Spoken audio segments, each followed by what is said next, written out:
My name is Cynthia Changufu Kalaluka, Mrs. Kalaluka. I am 46 years old. I am a Zambian living with sickle cell disease. And my career is in public health. So I work as a public health, I could call myself a public health specialist. I'm married, I live in Lusaka. I'm working for an NGO based here in Lusaka. Despite having sickle cell, I studied, managed to go to university up to the point where I got my master's degree in public health. One thing I'll say is this disease, you inherit it from your parents. So both your mom and your dad need to carry the sickle cell gene. It's a genetic disease. So with me, yes, both my parents were carriers, and I was a second child of 4. My elder brother did not have sickle cell at all, not a carrier, nothing. Then there was me. And my parents didn't know about this disease. It took 3.5 years before I was diagnosed with sickle cell. So most people with sickle cell start getting sick when they're just babies, between maybe like 4 months old to about 6 months of age. They'll start getting sick. And obviously the symptoms now is something that the parents don't know because they don't know the disease. And yeah, that happened to me. My parents just didn't know what was going on. They'll say I'll just start crying. They'll find that I'm swollen, like my hands or feet are swollen. And my mom says that she'll take me to the hospital. Like every time I'd be crying, she would take me, but no doctor was able to pinpoint that I had sickle cell. So until things got very, very bad, where I almost died, my blood levels were very low. And that's when, luckily that day, the doctor who was on duty at UTHs-Children's Hospital in Ndola, he just saw the way I was and said, this child must have sickle cell. Then they did the tests and it came out positive. And obviously from there now we started to learn and start to try and understand how to manage the disease. So when I was diagnosed, then my parents, so I grew up in Ndola, I was born in Ndola, grew up in Ndola. When I was diagnosed, my parents brought me to Lusaka to see the late Professor Chintu, who was one of the pioneers of the sickle cell clinic at UTH.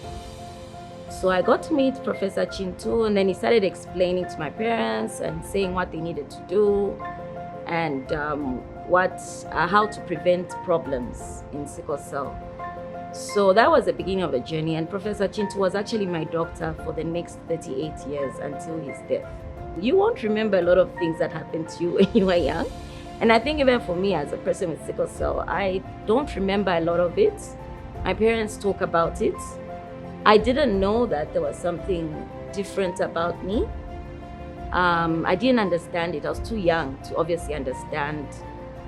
Till you get to about your teen years, then you maybe start to feel that impact of having sickle cell. You are like small-bodied compared to your friends. You are missing school because you need to be in hospital. And you're just not able to do what other people are doing. There are a lot of restrictions. 5 years after I was born, my younger brother was also born with sickle cell disease. So we're 4 of us. So when my brother was born, then my parents decided not to have any more children. So there's the 4 of us. You know, when it comes to our understanding of illness in Africa, and I'll say Zambia specifically, it's very, you know, we look at the illness as it just comes, you are sick for 2 or 3 days, you're better. We don't know how to deal with those diseases where you don't get better. As my grandmother used to say, you know? So there's so many myths. There's so much stigma.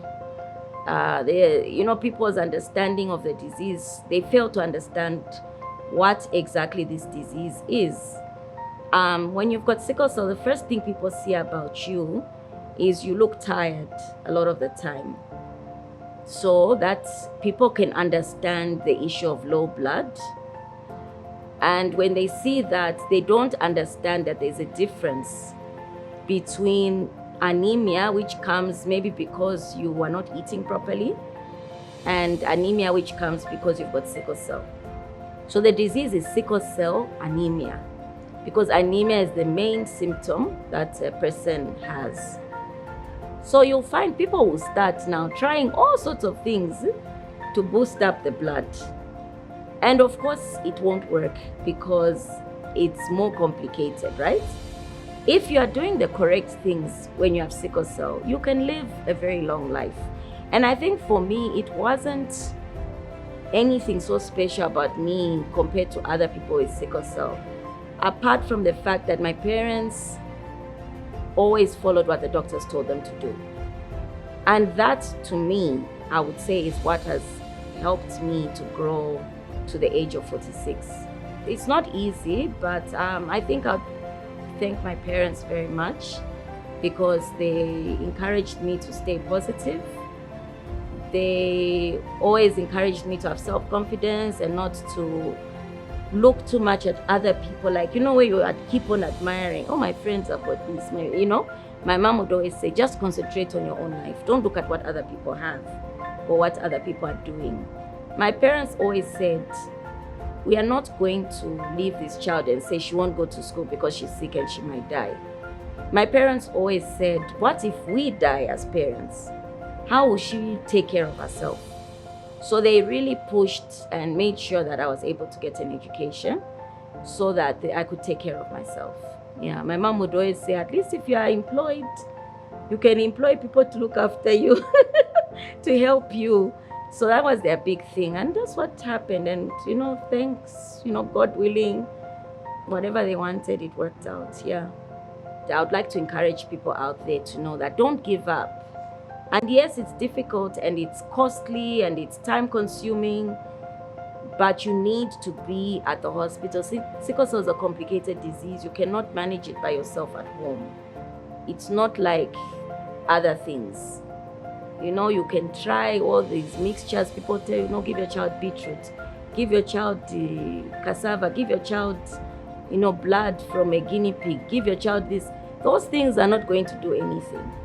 But if you're taking the correct medicines that are prescribed by the doctors, you can manage to live. Because I was born a long time ago, it took many, many years for me to start being given the treatments now, which others are being given at 9 months old. Me, I'm being given for the first time when I was 40. So now imagine, you already can imagine the difference between me and someone who started early, okay? So I have been through all those problems, the crisis, when you've got sickle cell, you get infections very easily. There are a number of things like that. I have been through that. I've been into ICU, intensive care, twice, almost died twice, like critically ill. Imagine the damage it has done to my body, okay? Now, when I started the treatment for sickle cell, which is called hydroxyurea, I was 40. But within those short years, my life has completely changed. I've stopped getting the sickle cell crisis. They've completely stopped. I have gained weight. If you had seen me before, I was 40 kg. And I was about 1.5 meters tall. So imagine how small I was. Now I'm 73 kg because of the treatment. It has stabilized my condition. I just don't get sick anymore. Even if I've been a bit careless, didn't wear something warm, I still won't get sick.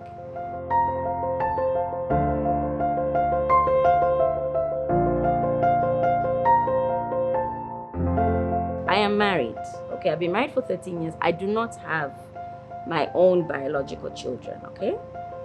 There are lots of children in the family who are my children, but the reason is sickle cell is a disease, they say it's a debilitating disease, meaning the longer you live with it, the more it damages your body, okay? Now, if you start to manage the disease properly from the time you're young, you live with less complications. Now with me, I was born in 1977, okay?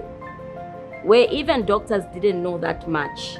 So someone like me, my body has had a lot of damage. And because of that, when I wanted to have children, the doctors told me that your body has got damage and it is not possible for you to have a safe pregnancy. And it's something I discussed with my husband, and he also felt like you don't have to die to have children. There are many ways of having children nowadays. You can adopt, there are a lot of different things. And like I said, all I can do is thank God that my husband has been understanding. It wasn't easy. You know, people go to my husband, even now, I've been married for 13 years, and say, but why are you married to this person with sickle cell, you know? Like, society is really, really tough. You just have to learn to block your ears and not listen to what people say. And just live your life and be happy. I don't mind telling anyone I have sickle cell. And that's one last thing I'll say to the young ladies. Don't be afraid to tell the young men you've got sickle cell. You know, because I've been very open. I did my first interview when I was 15 years old in 1993. And my husband saw that interview. So when I met him, he already knew I had sickle cell. So there was no issue of him running away. Tell them, if they run away, when you tell them, let them go. It's okay. Wait for the one who will stick around, who will not be afraid. My encouragement is acceptance. Don't be afraid. Don't listen to what people say out there. People with sickle cell live. The oldest person with sickle cell in Zambia, and it would be nice if you could meet her, she is 70 years old with sickle cell. This is recorded. You can go and meet her. She's there. So it is not true that people with sickle cell don't grow. They grow. They die because of neglect. 2, always take your child to the hospital. Don't try and look after a person with sickle cell at home. This disease is complicated. There are a lot of complications, you know, because you've got a problem with your blood. Sickle cell can affect any organ in your body, your brain, your eyes, your teeth, your ears, your hearing, your liver, everything that is, you know, can be affected. You will not manage to know everything. So you need help from doctors. I'm 46. It hasn't been easy, but I'm here. I'm still alive. I don't think I'm looking like I'm going to die tomorrow. So yeah, that's what I would just encourage parents out there. Every Friday, if you're Lusaka based or if you're able to travel to Lusaka, every Friday morning there's a sickle cell clinic at UTH at Clinic 4. You will find so many people there with sickle cell. You will actually be surprised. Reach out, get to know someone with sickle cell, talk to them. It will really help you to understand that a lot of what you're experiencing is very normal if you've got sickle cell, and that it's not as bad as people try and make it sound.